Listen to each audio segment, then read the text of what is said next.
Shalom. కొరింథీయులకు రాసిన 2వ పత్రిక 4వ అధ్యాయము 18వ వచనము.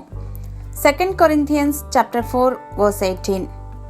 ఏలయనగా దృశ్యమైనవి అనిత్యములు, అదృశ్యమైనవి నిత్యములు.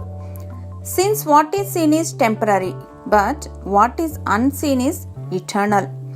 విశ్వాసము అనేది అదృశ్యమైనవి ఉన్నవి అన్నట్లుగా చూసేది. కానీ మన ముందు ఛాలెంజెస్ ఉన్నప్పుడు మనం ఇప్పుడున్న పరిస్థితులే రియల్గాను, అవే బలమైనవిగాను కనిపిస్తూ ఉంటాయి. ఇక్కడే అదృశ్య దేవుని లక్షణాలను జ్ఞాపకం చేసుకోవాలి.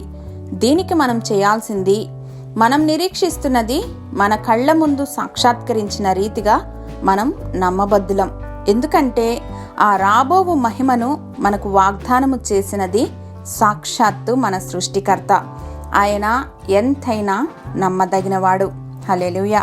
కళ్లకు కనిపించే సిలువను చూసి ఆనాడు ఎంతో మంది కలవరపడ్డారు. But Jesus saw the end results of the cross. So ఆయన మరణాన్ని, పాపాన్ని జయించి పునరుద్ధానుడై తిరిగి లేచారు. అదృశ్యమైనవి విశ్వాస నేత్రాలతో చూడటమే రక్షణ జీవితంలో ప్రాముఖ్యమైనటువంటి అంశం.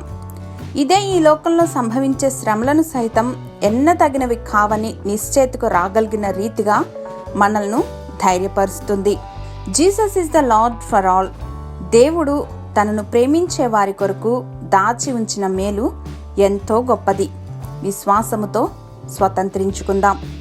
శాశ్వతుడైన మా తండ్రి, మీరు చూడగలిగిన మా రేపటిని చూచి ఆగిపోక సాగిపోగలిగినటువంటి ధైర్యమును అనుగ్రహించమని యేసు నామములో ప్రార్థించి పొందుకొని మా ప్రియ పరలోకపు తండ్రి. ఆమెన్.